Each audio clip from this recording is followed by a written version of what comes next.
سیدنا کعب بن مالک رضی اللہ عنہ تو غزوہ تبوک سے پیچھے رہنے کا اپنا واقعہ بیان کرتے ہوئے کہتے ہیں، میں غزوہ تبوک میں شرکت نہیں کر سکا تھا، حالانکہ اس مارکے سے پہلے میں کبھی ایسا تندرست اور طاقتور اور مالدار نہ تھا۔ میں اس غزوے میں رسول اللہ صلی اللہ علیہ وسلم سے پیچھے رہ گیا، اور اللہ کی قسم اس سے پہلے میرے پاس کبھی 2 اونٹنیاں نہ رہی تھیں، اور اس غزوے کے وقت میرے پاس 2 اونٹنیاں موجود تھیں۔ نبی صلی اللہ علیہ وسلم کا قاعدہ یہ تھا کہ آپ جب کسی جنگ کا ارادہ کرتے تو اس کو صاف بیان نہ فرماتے، بلکہ ایسا تاثر دیتے کہ لوگ کوئی دوسرا مقام سمجھیں۔ تاہم جب اس لڑائی کا وقت آیا تو ایک تو سخت گرمی تھی، پھر دور دراز کا صحرائی سفر تھا، اور دشمنوں کی تعداد بھی کثیر تھی۔ اس لیے آپ نے مسلمانوں کو صاف صاف بتا دیا کہ ہم تبوک جانا چاہتے ہیں، تاکہ وہ لڑائی اور سفر کا سامان خوب تیار کریں۔ اس سفر میں رسول اللہ صلی اللہ علیہ وسلم کے ساتھ مسلمان خاصی تعداد میں تھے، اور کوئی رجسٹر وغیرہ نہ تھا کہ جس میں ان کے نام محفوظ ہوتے۔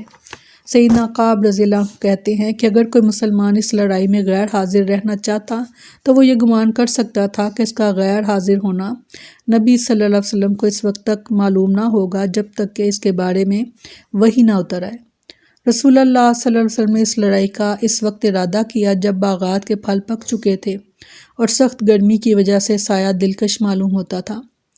بہرحال رسول اللہ صلی اللہ علیہ وسلم اور آپ کے ساتھ تمام مسلمانوں نے اس لڑائی کے لیے سامان سفر تیار کرنا شروع کر دیا۔ میں بھی ہر صبح جاتا کہ سامان تیار کروں، مگر خالی ہاتھ لوٹ آتا اور کچھ تیاری نہ کرتا۔ میں اپنے دل میں یہ کہتا کہ میں تو کسی بھی وقت اپنا سامان تیار کر سکتا ہوں۔ اسی طرح دن گزرتے رہے اور لوگوں نے محنت اور مشقت اٹھا کر اپنا اپنا سامان تیار کر لیا، یہاں تک کہ نبی صلی اللہ علیہ وسلم اور مسلمان ایک صبح روانہ ہو گئے، اور میں ابھی تک کچھ سامان تیار نہ کر سکا تھا۔ میں نے سوچا 1-2 روز میں سامان تیار کر کے ان سے جا ملوں گا۔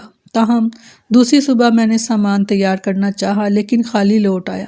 پھر تیسری صبح بھی ایسا ہی ہوا کہ خالی لوٹ آیا اور کوئی تیاری نہ کر سکا۔ میرا کئی بار ارادہ ہوا کہ میں بھی کوچ کروں اور ان سے جا ملوں، اور کاش میں ایسا کر لیتا، مگر شاید یہ تقدیر میں نہ تھا۔ پھر رسول اللہ صلی اللہ علیہ وسلم کے کوچ کے بعد مدینہ میں جب میں گھر سے نکلتا اور لوگوں سے ملتا تو میں صرف منافقین، معذور اور ضعیف اور ناتوان آدمیوں سے ملتا، اور مجھے اس سے رنج ہوتا۔ نبی صلی اللہ علیہ وسلم نے مجھے راستے میں کہیں یاد نہ کیا، حتیٰ کہ آپ تبوک پہنچ گئے۔ تبوک میں ایک دن فرمایا، کعب نے یہ کیا کیا جو وہ آیا نہیں؟ بنی سلمہ کے ایک شخص نے کہا، یا رسول اللہ، اچھے لباس اور حسن و جمال پر غرور نے اس کو آنے سے روکا۔ یہ سن کر سیدنا معاذ بن جبل رضی اللہ عنہ کہنے لگے، تو نے بہت برا کہا، اللہ کی قسم یا رسول اللہ، ہم کعب میں سوائے خیر کے اور کوئی حاجت بات نہیں دیکھتے۔ رسول اللہ صلی اللہ علیہ وسلم خاموش ہو گئے۔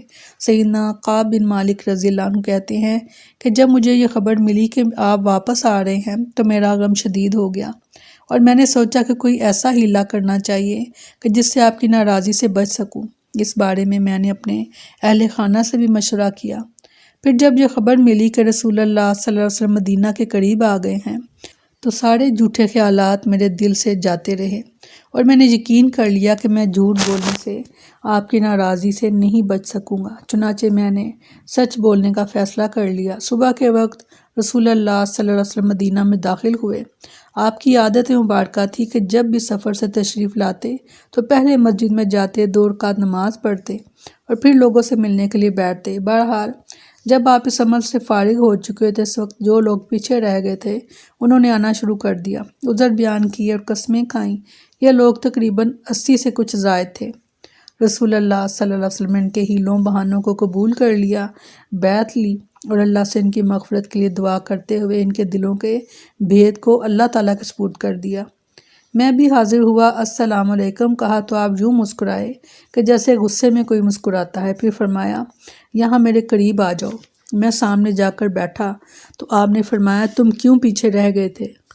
تم نے سواری بھی خرید لی تھی۔ میں نے عرض کی، کیوں نہیں، اللہ کی قسم اس وقت اگر میں آپ کے علاوہ کسی دنیا دار شخص کے سامنے بیٹھا ہوتا تو کوئی نہ کوئی عذر کھڑا گھڑ کر اس کے سامنے غصے سے بچ سکتا تھا، کیونکہ میں گفتگو کا دھنی ہوں۔ مگر اللہ کی قسم میں یہ سمجھتا ہوں کہ اگر آج میں جھوٹ بول کر آپ کو خوش کر لوں تو کل اللہ تعالیٰ اصل حقیقت کھول کر پھر آپ کو مجھ پر ناراض کر دے گا۔ تو بہرحال آئندہ اللہ تعالیٰ کی مغفرت کی مجھے امید تو رہے گی، نہیں اللہ کی قسم میرے پاس کوئی عذر نہیں، اللہ کی قسم اس سے قبل میں کبھی اتنا قوی اور فارغ البال نہیں تھا، مگر افسوس یہ سب چیزیں ہوتے ہوئے بھی میں آپ سے پیچھے رہ گیا۔ میری یہ گفتگو سن کر آپ نے فرمایا، اس نے بالکل سچ کہا۔ پھر مجھے حکم دیا کہ چلے جاؤ جب تک تمہارے بارے میں اللہ تعالیٰ کوئی حکم نہ دے۔ میں اٹھ کر چل پڑا۔ قبیلہ بنو سلمہ کے چند آدمی میرے پیچھے آئے اور مجھ سے کہنے لگے، اللہ کی قسم ہم نہیں جانتے کہ تو نے اس سے پہلے کوئی بڑا گناہ کیا ہو، لہٰذا کیا تو اس بات سے عاجز آ گیا تھا کہ رسول اللہ صلی اللہ علیہ وسلم کے سامنے کوئی عذر تراش لیتا، جس طرح دیگر پیچھے رہ جانے والوں نے جھوٹے عذر بیان کیے ہیں؟ تو رسول اللہ صلی اللہ علیہ وسلم کی دعا تمہارے گناہ کے لیے کافی ہوتی۔ اللہ کی قسم وہ برابر مجھے ملامت کرتے رہے، یہاں تک کہ ان کی باتوں سے میرے دل میں خیال آیا کہ نبی صلی اللہ علیہ وسلم کے پاس جاؤں اور اپنی پہلی بات کا انکار کر کے عذر پیش کروں۔ پھر میں نے ان سے پوچھا کہ کوئی اور بھی ہے جس نے میری طرح گناہ کا اقرار کیا ہو؟ انہوں نے کہا کہ ہاں 2 آدمی ہیں جنہوں نے تیری طرح اقرار کیا ہے۔ میں نے پوچھا وہ 2 شخص کون کون سے ہیں؟ انہوں نے کہا کہ مرارہ بن ربیعہ عمری اور حلال بن امیہ وافقی رضی اللہ عنہ۔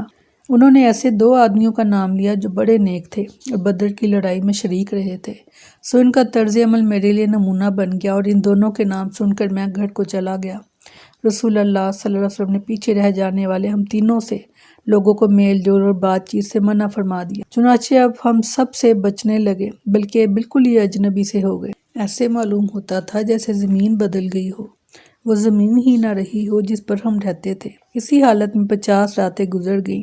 مرارہ اور حلال رضی اللہ عنہما دونوں اپنے اپنے گھروں میں پڑے روتے رہتے، اور میں چونکہ ایک جوان اور قوی الاعضاء شخص تھا، سو باہر نکلتا اور مسلمانوں کے ساتھ مسجد میں نماز پڑھتا اور بازاروں میں برابر آتا جاتا، لیکن کوئی مجھ سے بات نہ کرتا۔ سو باہر نکلتا اور مسلمانوں کے ساتھ مسجد میں نماز پڑھتا اور بازاروں میں برابر آتا جاتا، لیکن کوئی مجھ سے بات نہ کرتا۔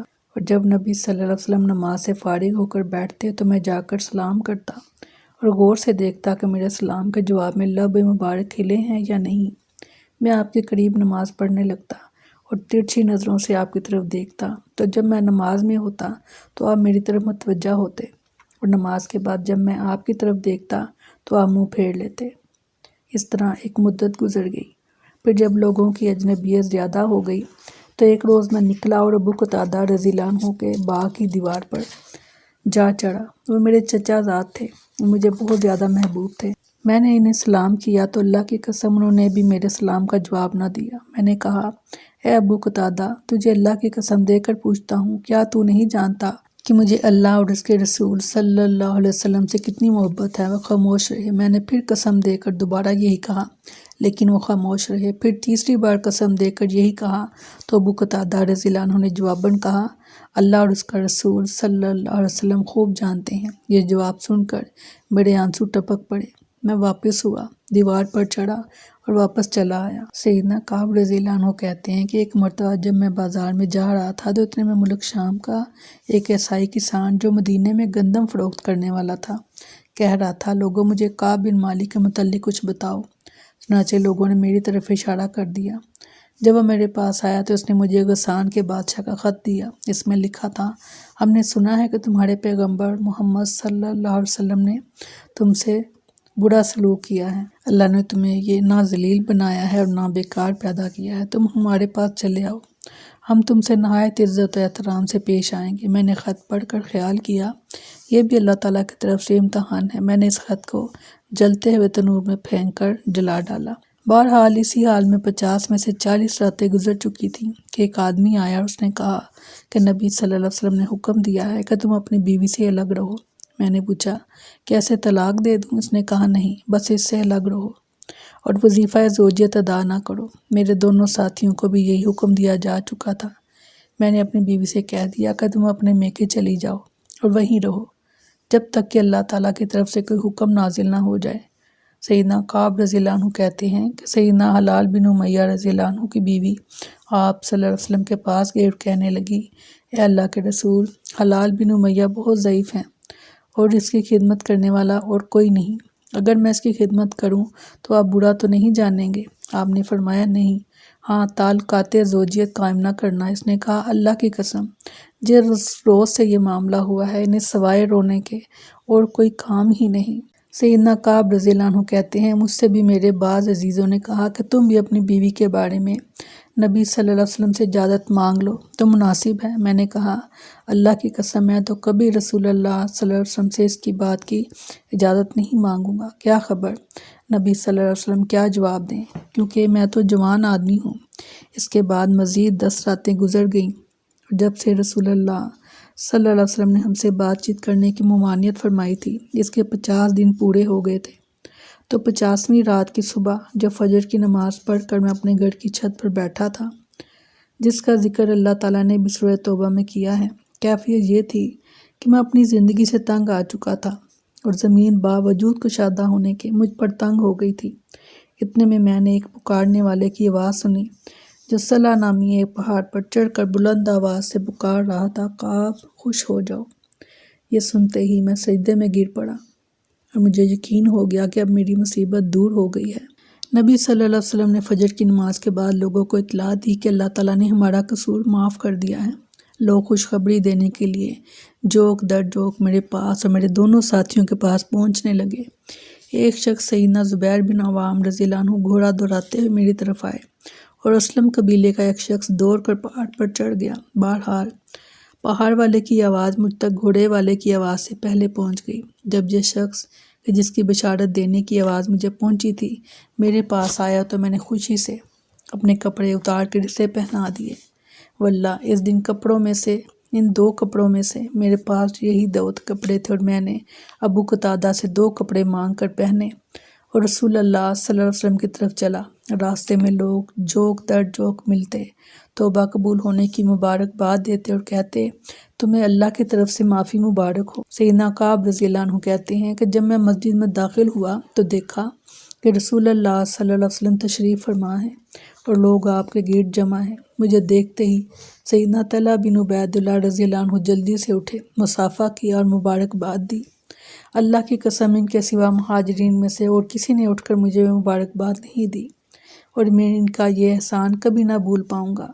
سیدنا کعب رضی اللہ عنہ کہتے ہیں جب میں نے رسول اللہ صلی اللہ علیہ وسلم کو سلام کیا تو رسول اللہ صلی اللہ علیہ وسلم کا چہرہ مبارک خوشی سے جگمگا رہا تھا۔ آپ نے فرمایا کعب تجھے اس دن کی بشارت ہو جو ان سب دنوں سے بہتر ہے کہ جب سے تیری ماں نے تجھے جنا ہے۔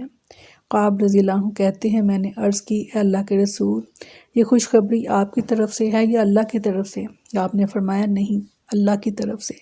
اور نبی صلی اللہ علیہ وسلم جب خوش ہوتے تو آپ کا چہرہ مبارک چاند کی طرح روشن ہو جاتا اور ہم لوگ اس کو پہچان لیتے۔ سیدنا کعب رضی اللہ عنہ بیان کرتے ہیں جب میں آپ کے سامنے بیٹھا تو میں نے عرض کی یا رسول اللہ میں چاہتا ہوں کہ اپنی توبہ کی قبولیت کے شکریہ میں اپنا سارا مال اور اللہ اور اس کے رسول کو دے دوں۔ رسول اللہ صلی اللہ علیہ وسلم نے فرمایا کچھ مال خیرات کرو اور کچھ اپنے لیے رہنے دو، وہ تمہارے لیے بہتری کا ذریعہ ہے۔ میں نے عرض کی کہ میں اپنا خیبر کا حصہ اپنے لیے رہنے دیتا ہوں اور باقی خیرات کرتا ہوں۔ پھر عرض کی اللہ کے رسول بے شک سچ بولنے ہی کی وجہ سے اللہ نے مجھے نجات دی اور میں اعلان کرتا ہوں کہ میں جب تک زندہ رہوں گا کبھی جھوٹ نہیں بولوں گا، اور اللہ کی قسم جب سے میں نے رسول اللہ صلی اللہ علیہ وسلم کے سامنے یہ عہد کیا میں کسی ایسے مسلمان کو نہیں جانتا جسے اللہ تعالیٰ نے سچ بولنے کی وجہ سے اتنا نوازا ہو جتنی نوازشات اس کی مجھ پر سچ بولنے کی وجہ سے، اور اس وقت سے لے کر آج کے دن تک میں نے کبھی قصداً جھوٹ نہیں بولا اور مجھے امید ہے کہ اللہ باقی زندگی بھی میں جھوٹ بولنے سے اللہ مجھے محفوظ رکھے گا۔ بہت خوبصورت حدیث، بہت کچھ سمجھا گئی سمجھنے والوں کے لیے۔ اللہ تعالیٰ ہمیں ان میں شامل فرمائے۔ السلام علیکم ورحمۃ اللہ وبرکاتہ۔